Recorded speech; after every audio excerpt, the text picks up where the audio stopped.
নমস্কার, আমি সুদীপ্তা। এভি নিউজে আপনাদের সকলকে স্বাগত। প্রথমেই চোখ রাখবো নিউজ হেডলাইন্সে।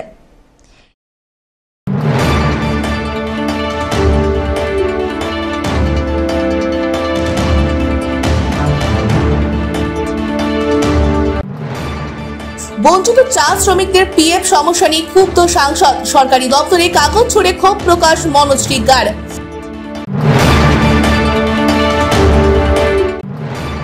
এটিএম থেকে টাকা চুরির ঘটনা, পুলিশকে খবর দিয়ে সহযোগিতা করার জন্য রাজু রায় ও তার পরিবারকে সংবর্ধনা প্রদান।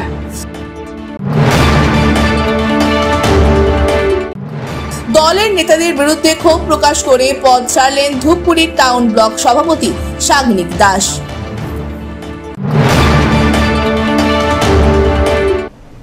এবার আসছে বিস্তারিত সংবাদে। বঞ্চিত চা শ্রমিকদের পিএফ সমস্যা নিয়ে ক্ষুব্ধ সাংসদ। সরকারি দপ্তরে কাগজ ছুড়ে ক্ষোভ প্রকাশ করলেন মনোজ টিগ্গা। আলিপুরদুয়ারে সাংসদ মনোজ টিগ্গা সোমবার চা শ্রমিকদের পিএফ সংক্রান্ত বকেয়া নিয়ে জলপাইগুড়ির পিএফ দপ্তরে হাজির হন। বহুদিন ধরেই বিভিন্ন চা বাগানের শ্রমিকরা অভিযোগ জানিয়ে আসছেন, তাদের প্রভিডেন্ট ফান্ড নিয়মিতভাবে কেটে নেওয়া হলেও তার নির্দিষ্ট পিএফ অ্যাকাউন্টে জমা হচ্ছে না।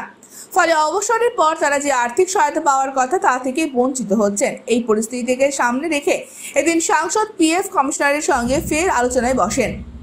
এক পর্যায়ে সাংসদ এতটাই ক্ষুব্ধ হয়ে ওঠেন যে তিনি এক কর্মীর টেবিলে কাগজপত্র ছুড়ে দিয়ে নিজের অসন্তোষ প্রকাশ করেন।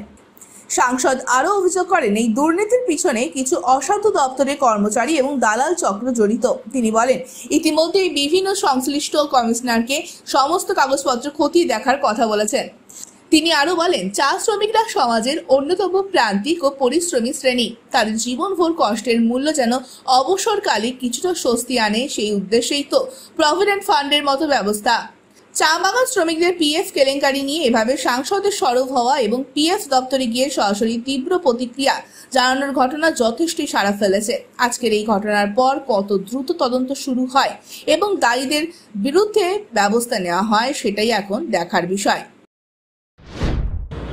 দেখুন, আমি বারবার পিএফ অফিসে আসছি যাতে যে অসাধু মালিকরা পিএফের টাকা জমা দিচ্ছে না, শ্রমিকদের কাছ থেকে 12% হারে টাকা কাটছে, কিন্তু শ্রমিকদেরও টাকা জমা দিচ্ছে না, পাশাপাশি ওনাদের যে পোষণ থাকে সেটাও তারা জমা করছে না। তো আমি এর আগেও পিএফ কমিশনার সাহেবকে বলেছি যে তাদের বিরুদ্ধে কড়া ব্যবস্থা নিতে হবে।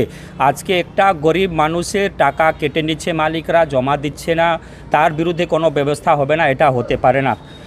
তারপরে তারা রিটায়ারমেন্ট হয়ে যাচ্ছে, টাকা পাচ্ছে না। কেন? মালিক আসছে, পিএফে টাকা কাটছে, 2-4 বছর পরে পালিয়ে যাচ্ছে। আবার নতুন মালিক আসছে, আমি সব দেনা পাওনা দেবো, পিএফ দেবো, গ্র্যাজুইটি দেবো এবং যা ফ্রিঞ্জ বেনিফিট সব দেবো, কিন্তু আবার 2-3 বছর চালাচ্ছে, ওই টাকাগুলো নিয়ে পালিয়ে যাচ্ছে। তো আলটিমেটলি কী হচ্ছে, যারা শ্রমিকরা আছে তারা ডিপ্রাইভ হচ্ছে, তারা যে সুযোগ পিএফ এখন তো কিছুই পাচ্ছে না। তো পিএফই একমাত্র ভরসা যে রিটায়ারমেন্টের পরে আমরা কিছু টাকা পেতে পারি এবং শেষ জীবনটা যাতে আমরা ভালোভাবে কাটাতে পারি, কিন্তু সেটাও এই টিএমসির আমলে এটা হচ্ছে না।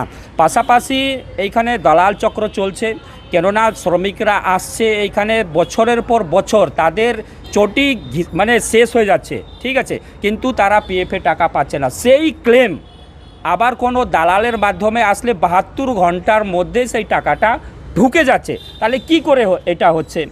আজকে পিএফের টাকা তাদের প্রাপ্য অধিকার, সে মনে করে যে এমপ্লয়ি থাকবে তার অধিকার আছে, তার ছেলেমেয়েরও তার পিএফের উপরে অধিকার নেই। আমার যদি পিএফ থাকে, সেই পিএফের টাকার উপরে আমার অধিকার আছে, আমার ছেলেমেয়েরও অধিকার হতে পারে না, আমি ক্লেম করব। আমি যদি না থাকি তাহলে আমার যারা নমিনি থাকবে তারা পাবে, কিন্তু এইখানে কার টাকা কে তুলে নিয়ে যাচ্ছে কোনো মাই বাপ নেই।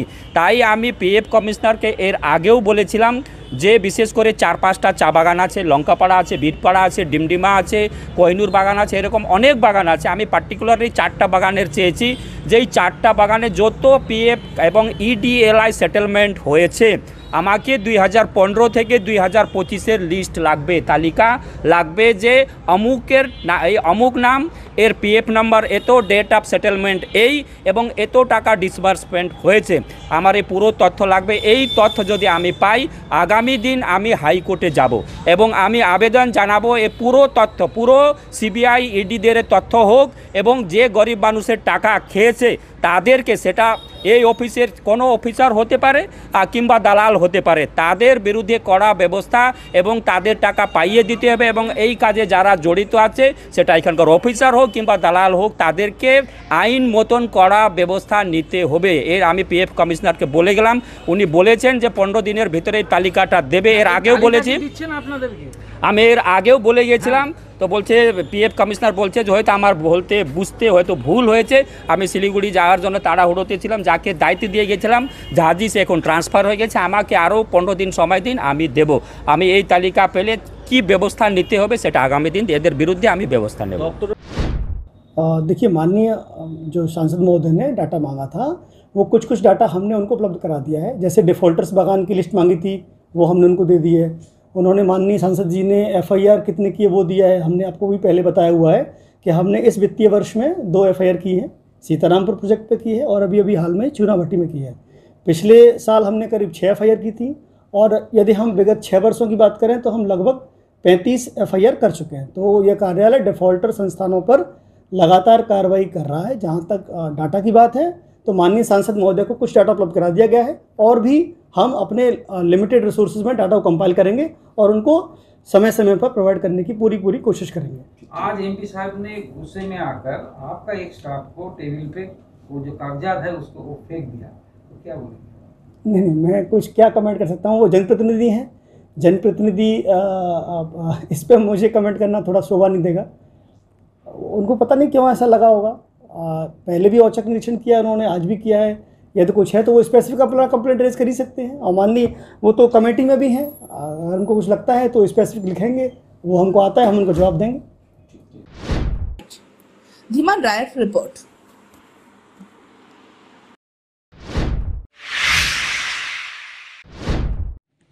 এটিএম থেকে টাকা চুরির ঘটনায় পুলিশকে খবর দিয়ে সহায়তা করার জন্য জেলা পুলিশের পক্ষ থেকে রাজু রায় এবং তার পরিবারকে সংবর্ধনা জানানো হলো। পাশাপাশি জেলা পুলিশের অফিসারদের সংবর্ধনা দেওয়া হয়। গত 14 তারিখ গভীর রাত্রে ময়নাগুড়ি বোলবাড়িতে দুষ্কৃতীরা এটিএম লুট করে পালাচ্ছে, সেই দৃশ্য দেখা মাত্রই 100 ডায়াল করে পুলিশকে খবর দিয়েছিলেন তিনি। পাশাপাশি দুষ্কৃতীদের গাড়ির পিছনে ধাওয়া করে গাড়ির ভিডিও করে পুলিশকে দিয়ে দুষ্কৃতীদের ধরতে সাহায্য করেছিলেন রায় দম্পতি।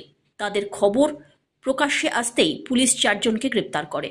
এদিনকে জেলা পুলিশের পক্ষ থেকে জেলা পুলিশের আধিকারিক সহ ময়নাগুড়ি থানার বেশ কয়েকজন অফিসারকে সংবর্ধনা দেওয়া হলো জেলা পুলিশের পক্ষ থেকে।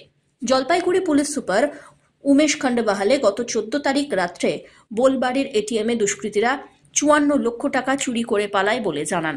ময়নাগুড়ির বোলবাড়ির এটিএমের টাকা চুরির ঘটনা পুলিশের কাছে দুষ্কৃতীদের গাড়ির ভিডিও এবং গাড়ির নম্বর চলে আসায় সেই গাড়িকে ধাওয়া করতে সুবিধা হয়। দুষ্কৃতীরা গাড়িটি বৈকুণ্ঠপুর জঙ্গল সংলগ্ন এলাকায় রেখে টাকার ব্যাগ রেখে বৈকুণ্ঠপুর জঙ্গলে চম্পট দেয়। এরপরে জলপাইগুড়ি জেলা পুলিশের অতিরিক্ত পুলিশ সুপার গ্রামীণ সমীর আহমেদের নেতৃত্বে শিলিগুড়ি পুলিশ কমিশনারেটের পুলিশ ও বৈকুণ্ঠপুর বনকর্মীদের যৌথ অভিযানে এটিএম চুরির 4 জন দুষ্কৃতীদের গ্রেফতার করা হয়। এটিএম লুটের ঘটনার দৃশ্য থেকে দুষ্কৃতীদের গাড়ির ভিডিও করে পুলিশকে পাঠিয়ে পুলিশের কাজকে সহজ করে দিয়েছিলেন ব্যাংকের কর্মী রাজু রায়। পুলিশকে খবর দিয়ে সহায়তা করার জন্য ব্যাংক কর্মীকে সম্মান জানালো জেলা পুলিশ। কয়েকদিন ধরেই যারা বৈকুণ্ঠপুরের জঙ্গলে তল্লাশি চালিয়ে দুষ্কৃতীদের ধরেছিল, এদিন তাদের সংবর্ধনা দেওয়া হয়। আপনারা জানেন 13-14 তারিখ রাত্রে আমাদের ময়নাগুড়ি থানা অন্তর্গত একটা এটিএম থেফট ঘটনা হয়েছিল, যেখানে বোলবাড়ি বাজার থেকে যেখানে 2টো এটিএম ছিল, ওই এটিএমটা ওখান থেকে গ্যাস কাটার দিয়ে ভাঙা হয়েছিল, আর ওখান থেকে টাকাটা চুরি হয়েছিল। তারপরে ওই রাত্রেই আমাদেরকে সঙ্গে সঙ্গে ইনফরমেশন পাওয়ার পরে আমরা অ্যাক্টিভেট নাকা চেকিং আর ভেহিকল চেকিং শুরু করার পরে যে দুষ্কৃতী আমরা 3 দিন ধরে খোঁজ খবর নিয়ে ওনাকে আমরা আপলচান ফরেস্ট এরিয়া থেকে গ্রেফতার করেছিল, তার থেকে টাকা উদ্ধার হয়েছে। মোট 5 জন ছিল, তার মধ্যে 4 জন আমরা অ্যারেস্ট করতে পেরেছি, টাকায় উদ্ধার হয়েছে। তো এটার মধ্যে আজকে আমরা যে টিম মধ্যে যারা ছিল আমাদের অ্যাডিশনাল এসপি রুরাল, ওনার নেতৃত্বে যে টিম ওখানে 4 দিন যে কাজ করেছিল, ওনাদেরকে আমরা আজকে এখানে আজকে আনুষ্ঠানিকভাবে সম্বোধনা জানিয়েছি যে ভালো কাজ ওরা করেছে।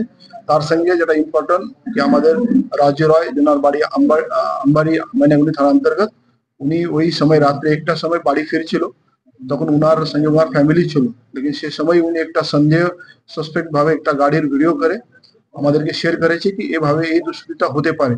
তো সেটার ওই ক্লিউ উপরে আমরা কাজ করে আমরা একে অ্যারেস্ট করতে পেরেছি। তো সেই জন্য আজকে ওনাকে ডেকে আমরা সংবর্ধনা জানিয়েছি। এ থেকে একটা খুব ভালো মেসেজ আসে কি পাবলিক अगर পুলিশকে হেল্প করে, এভাবে अगर পাবলিক অ্যালার্ট থাকে, ওরা ইনফরমেশন अगर সঙ্গে সঙ্গে শেয়ার করে, তো আমাদের কাজ আর ভালো করে আমরা দ্রুত গতিতে করতে পারবো। সেই জন্য আজকে আমরা সবাইকে ডেকে এক আনুষ্ঠানিকভাবে সবাইকে আজকে সংবর্ধনা জানিয়েছি।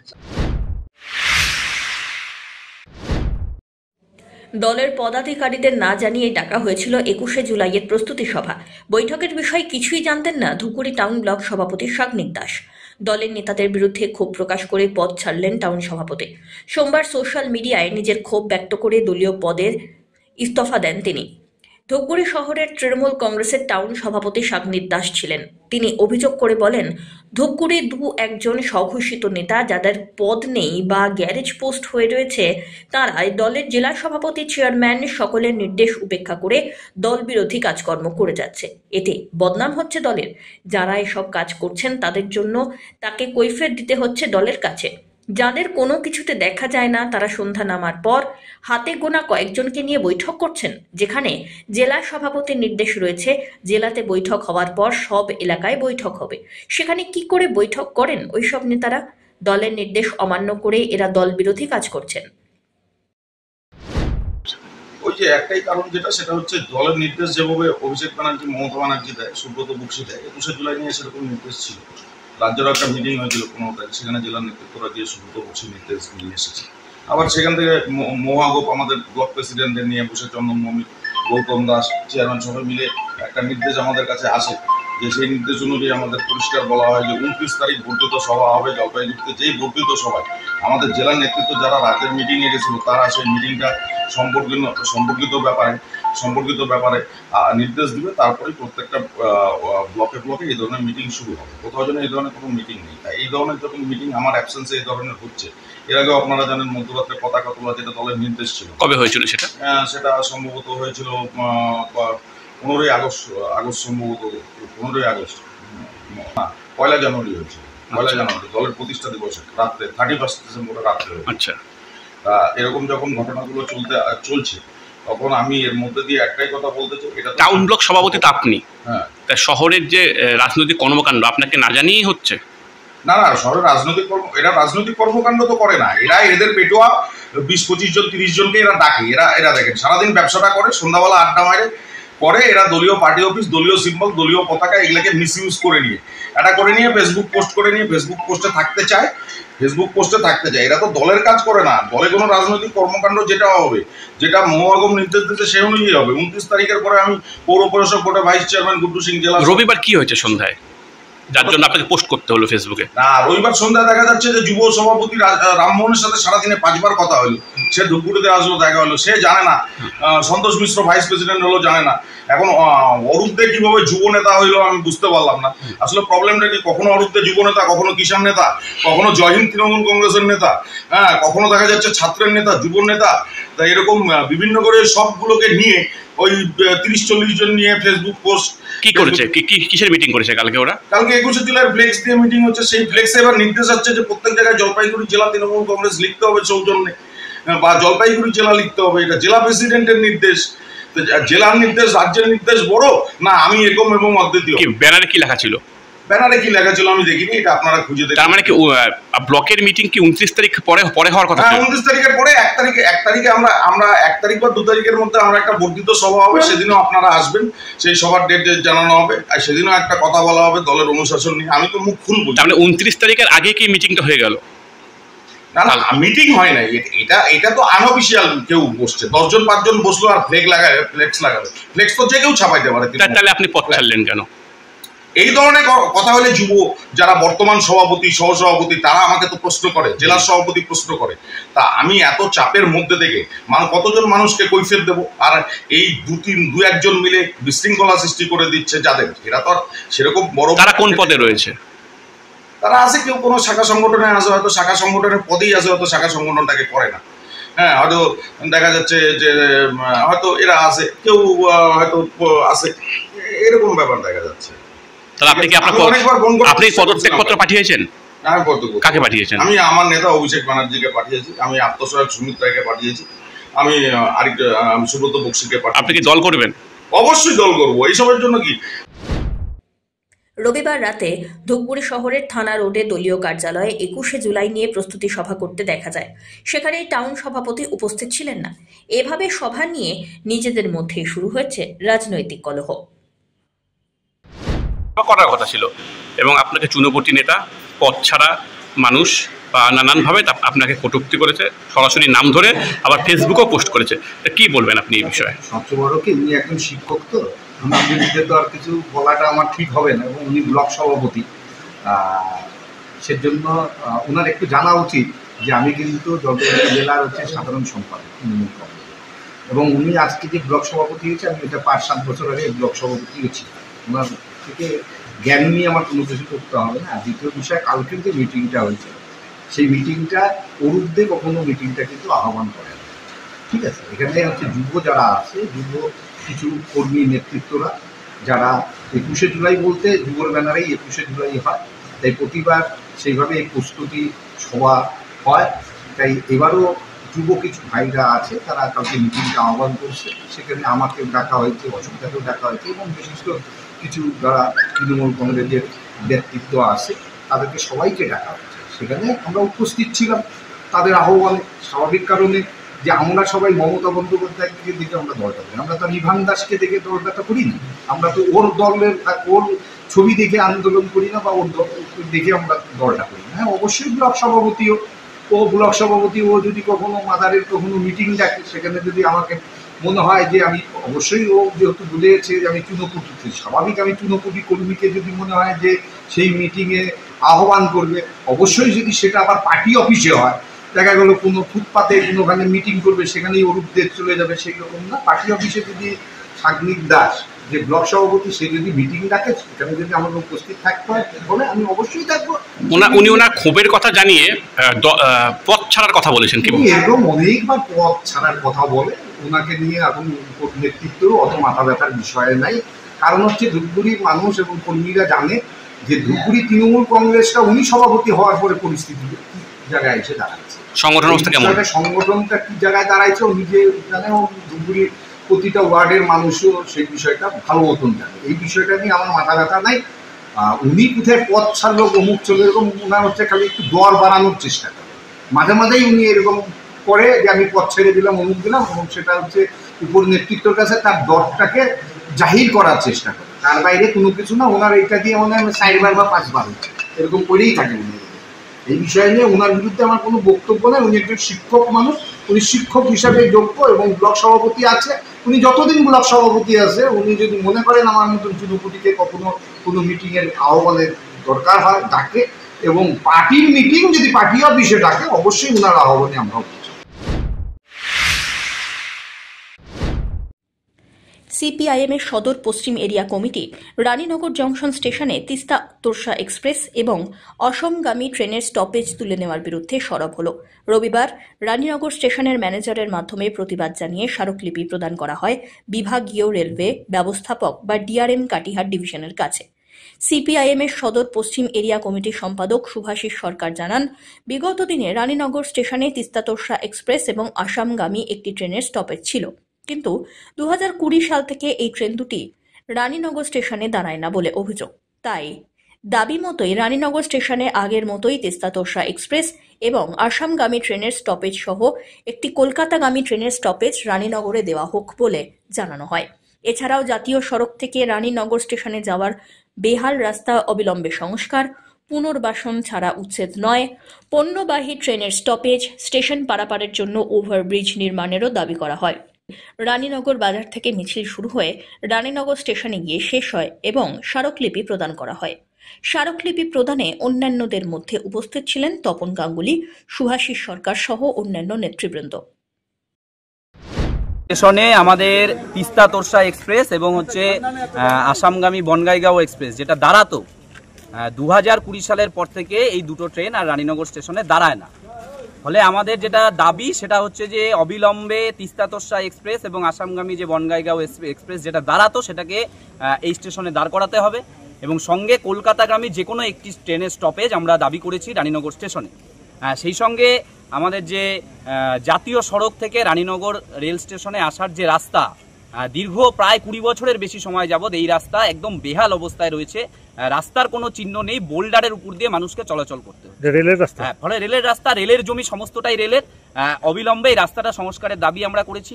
আমরা বলেছি যে ওই পারে রানীনগর হাই স্কুল আছে, একটা বিস্তীর্ণ জনপদ আছে, এপারে ইন্ডাস্ট্রিয়াল জোন আছে, বিএসএফ ক্যাম্প আছে। এই যে যাতায়াতের সমস্যা, অনেকগুলি রেল লাইন, রেল এখান দিয়ে দ্রুত গতিতে চলাচল করে, কোনো ট্রেন দাঁড়ায় না, ফলে মানুষকে জীবনের ঝুঁকি নিয়ে এখানে চলাচল করতে হয়। আমরা বলেছি একটা এই পার থেকে ওই পারে যাওয়ার একটা ওভারব্রিজ বড় আকারের এখানে নির্মাণ করতে হবে, যাতে যানবাহন সহ মানুষ এই পার থেকে ওই পারে যেতে পারে, ওপারের মানুষ এপারে আসতে পারে। আমরা বলছি যে এই অঞ্চলে ইন্ডাস্ট্রিয়াল জোন আছে, এখানে মালপত্র ওঠানো নামানোর যে ব্যবস্থা, এখানে একটা রেকের ব্যবস্থা, যাতে পণ্যবাহী ট্রেন এখানে দাঁড়ায় এবং মালপত্র ওঠানো নামানো করা যায়, যাতে এই অঞ্চলের মানুষের কর্মসংস্থানের সুযোগ হয়, এই অঞ্চলের ইন্ডাস্ট্রি যেটা ধুঁকছে সেটা যাতে তার পুনরুজ্জীবন করা যায়, এই দাবি আমরা করেছি। এবং এখানকার যারা ব্যবসায়ী এবং যারা এখানে দীর্ঘদিন ধরে বসবাস করছেন, কোনো রকম পুনর্বাসন ছাড়া, নির্দিষ্ট পুনর্বাসন ছাড়া কাউকে উচ্ছেদ করা যাবে না, এই দাবি আমরা করেছি। অমিত বণিকের রিপোর্ট।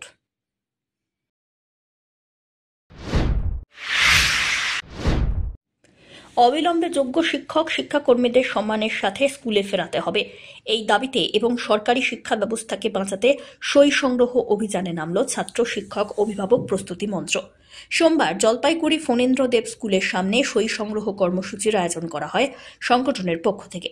সংগঠনের দাবি 26,000 যোগ্য শিক্ষকের চাকরিতে পুনর্বহাল করতে হবে, জেলা স্কুলগুলির বেহাল দশা কাটাতে হবে, দ্রুত প্রশাসনিক পদক্ষেপ নিতে হবে।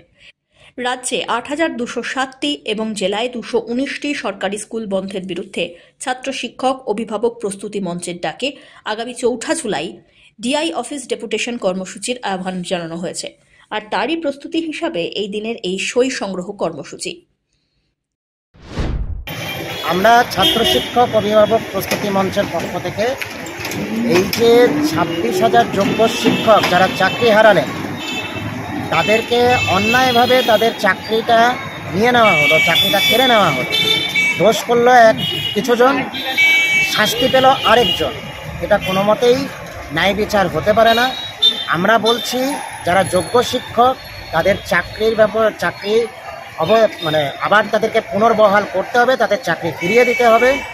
পাশাপাশি গোটা রাজ্যে 8,207টা প্রাইমারি আপার প্রাইমারি স্কুল বন্ধ করে দিচ্ছে। আমাদের জলপাইগুড়ি জেলাতেও 219টা প্রাইমারি স্কুল বন্ধ হবে। ফলে সরকারি শিক্ষা ব্যবস্থা বলে কিছু থাকছে না, মাধ্যমিক উচ্চ মাধ্যমিকে পাশ ফেল তুলে দেওয়া হচ্ছে। এর বিরুদ্ধে আমরা ছাত্র শিক্ষক অভিভাবক প্রস্তুতি মঞ্চের পক্ষ থেকে শিক্ষা বাঁচানোর লড়াই চলছে আমাদের, এবং তার পক্ষ থেকে প্রত্যেকটা জেলার প্রায় প্রতিটা স্কুলেই, শহরের প্রতিটা স্কুল থেকেই আমরা স্বাক্ষর সংগ্রহ করছি। ছাত্রদের, অভিভাবকদের, শিক্ষকদের স্বাক্ষর সংগ্রহ করে আগামী 4 জুলাই আমরা ডিআই এর কাছে ডেপুটেশন, বেলা 12টার সময় তার কাছে একটা ডেপুটেশন, সরকারি শিক্ষা ব্যবস্থা বাঁচানোর দাবিতে এই ডেপুটেশন আমরা দেব।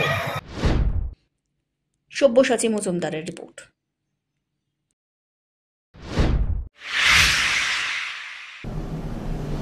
নিয়ে নিচ্ছে ছোট্ট একটি বিরতি, ফিরে আসছি বিরতির পর, সঙ্গে থাকুন।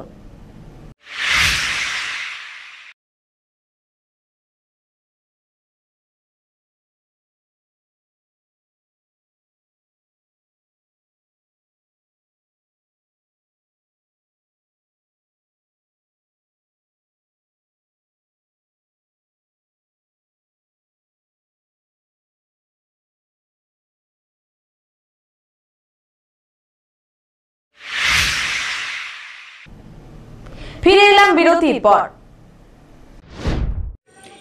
জলপাইগুড়ি শহর এবং শহরতলি থেকে প্রায় দিনই বাইক স্কুটি চুরির অভিযোগ উঠছিল। সোমবার সেই সমস্ত চুরি যাওয়া 5টি বাইক আর স্কুটি উদ্ধার করে গাড়ির প্রকৃত মালিকদের হাতে তুলে দিল কোতোয়ালি থানার পুলিশ। পাশাপাশি টোটো থেকে চুরি হওয়া 18টি বাইক বাজেয়াপ্ত করেছে পুলিশ। ব্যাটারি চুরির অভিযোগে থানায় ডেকে ব্যাটারি তুলে দেওয়া হয় টোটোর মালিকদের হাতে। পাশাপাশি চুরি হওয়া লোহার রড, ঠাকুর ঘরের কাঁসার বাসনপত্র তুলে দেওয়া হলো। এদিন থানা চত্বরে এক কর্মসূচির মধ্যে দিয়ে ডিএসপি সদর পার্থকুমার সিং, আইসি সঞ্জয় দত্ত, পিসি পার্টি ওসি বিনয় যাদবের উপস্থিতিতে চুরি যাওয়া সব সামগ্রী সঠিক মালিকের হাতে তুলে দেওয়া হয়। জলপাইগুড়ি শহর লাগোয়া অসম মোড় থেকে মে মাসে চুরি হওয়া বাইক এদিন ফিরে পেয়েছেন পাহাড়পুরের বাসিন্দা মোহাম্মদ আজিজুল হক। তিনি কি বললেন শুনুন।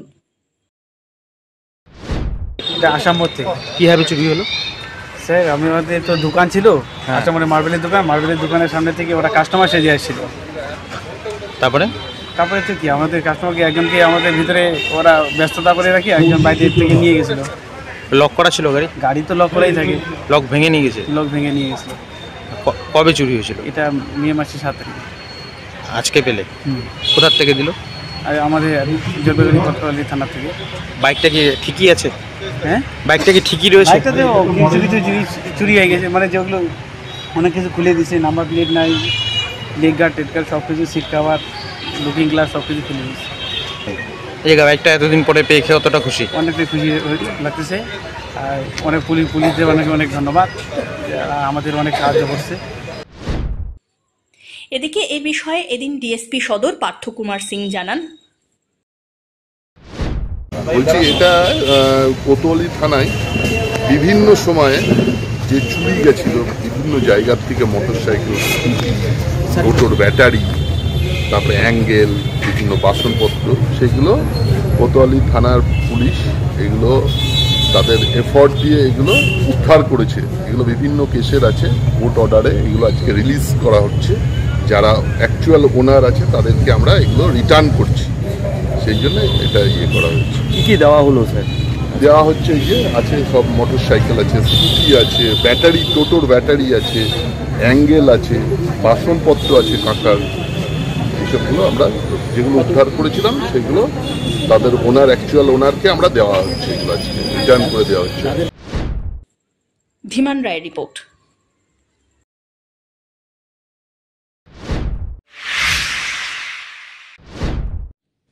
উত্তরবঙ্গের চা শ্রমিকদের ন্যূনতম মজুরি দ্রুত চালু। দীর্ঘদিন ধরে বসবাসকারী সমস্ত দখলীকৃত জমির পাট্টা প্রদান, পিএফ গ্র্যাচুইটির ক্ষেত্রে হয়রানি বন্ধ সহ কেন্দ্রীয় সরকারের শ্রমিক বিরোধী শ্রম কোড বাতিলের দাবিতে আগামী 9 জুলাই সারা ভারত সাধারণ ধর্মঘটের সমর্থনে 23, 24 এবং 25 জুন উত্তরবঙ্গের সমস্ত চা বাগানে গেট মিটিংয়ের ডাক দিয়েছে চা শ্রমিকদের সমস্ত সংগঠনের যৌথ মঞ্চ জয়েন্ট ফোরাম। এরই অঙ্গ হিসাবে সোমবার জলপাইগুড়ি শহর সংলগ্ন করোলা ভ্যালি চা বাগানের ফ্যাক্টরির সামনে গেট মিটিং সংগঠিত হয়ে গেল। গেট মিটিংয়ে বক্তব্য রাখেন প্রফুল্ল লাকড়া, গোবিন ওরাও, ধ্রুবজ্যোতি গাঙ্গুলি, সুনিতা বাগ প্রমুখ। এদিন গেট মিটিংয়ের পর দ্রুত জ্বালানি প্রদান, আবাস সংস্কার, ছাতা, ত্রিপল, জুতো প্রদান সহ বাগানের স্থানীয় সমস্যা নিয়ে বাগান ম্যানেজারকে স্মারকলিপি দেওয়া হয় সংগঠনের পক্ষ থেকে, যেখানে উপস্থিত ছিলেন শ্রমিক নেতা কৃষ্ণ সেন, শুভাশিস সরকার, সুকুমার কুজুর, মৃণাল রায় প্রমুখ। জয়েন্ট ফার্মের পক্ষ থেকে চা বাগান মজদুর ইউনিয়নের সাথে আজকে আমরা গেট মিটিং করলাম। যে বাগানের পরিস্থিতি, দীর্ঘদিনের থেকে চা শ্রমিকরা ঠিকমতো মজুরি পাচ্ছে না, বোনাস পাচ্ছে না, পিএফ পাচ্ছে না, দিনের পর দিন জেজেডি পাচ্ছে না, এইসব নিয়ে আমরা আজকে মিটিং করলাম। কারণ আমরা দেখলাম 2011 সালের পর থেকে বাগানের যা পরিস্থিতি হচ্ছে, ঠিক মতন শ্রমিকরা যা দেনা পাওনা আগে যা ছিল সেটা থেকে বঞ্চিত। যেমন ঠিক মতন খড়ি পাচ্ছে না, বাগানের জঙ্গল পরিষ্কার করা হচ্ছে না, বাগানে ভ্যাকেন্সি ফিল আপ হচ্ছে না, এইসব বিষয় নিয়ে আমরা গেট মিটিং করলাম। আবার আমরা জুলাই মাসের 9 তারিখ একটা ধর্মঘট আছে, সেটা আমরা সফল করব যদি দেনা পাওনা ঠিক মতন না হয়। সব্যসাচী মজুমদারের রিপোর্ট।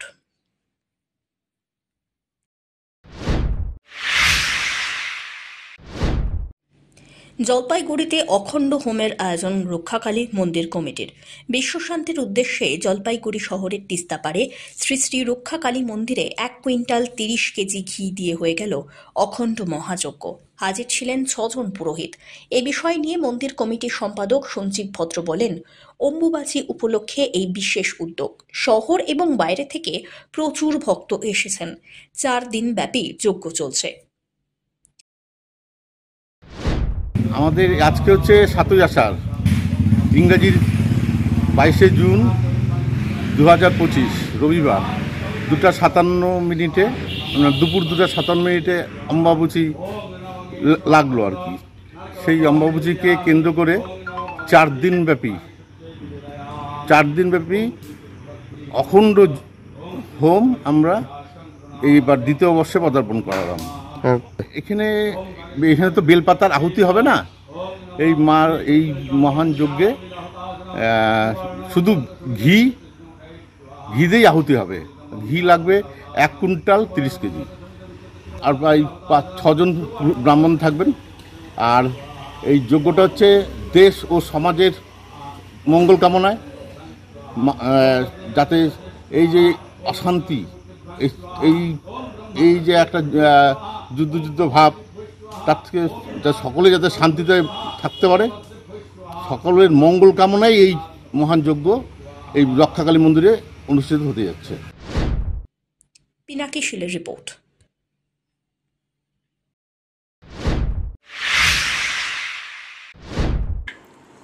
জলপাইগুড়ি জেলা ক্রীড়া সংস্থা পরিচালিত ফার্স্ট ডিভিশন ফুটবল লিগ 2025 শুরু হয়েছে জায়মা ক্লাবের মাঠে।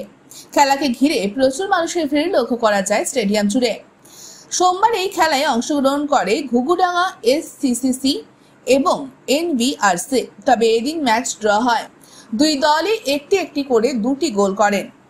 ঘুঘুডাঙ্গা SCCC 1টি গোল করে, দলের হয়ে গোল করেন সৌরভ রায়। অন্যদিকে NBRC হয়ে গোল করেন Dipanjan Mallick. Man of the match হন ঘুঘুডাঙ্গা SCCর সুশান্ত রায়। পিনাকি শীলের রিপোর্ট।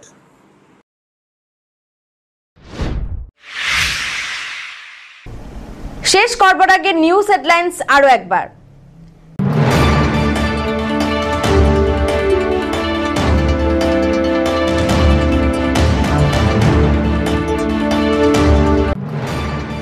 বঞ্চিত চা শ্রমিকদের PF সমস্যা নিয়ে ক্ষুব্ধ সাংসদ। সরকারি দপ্তরে কাগজ ছুড়ে ক্ষোভ প্রকাশ মনোজ টিগ্গার।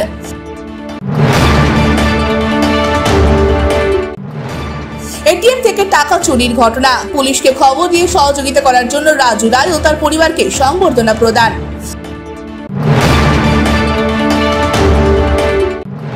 দলের নেতাদের বিরুদ্ধে ক্ষোভ প্রকাশ করে পদ ছাড়লেন ধূপগুড়ির টাউন ব্লক সভাপতি সাগনিক দাস।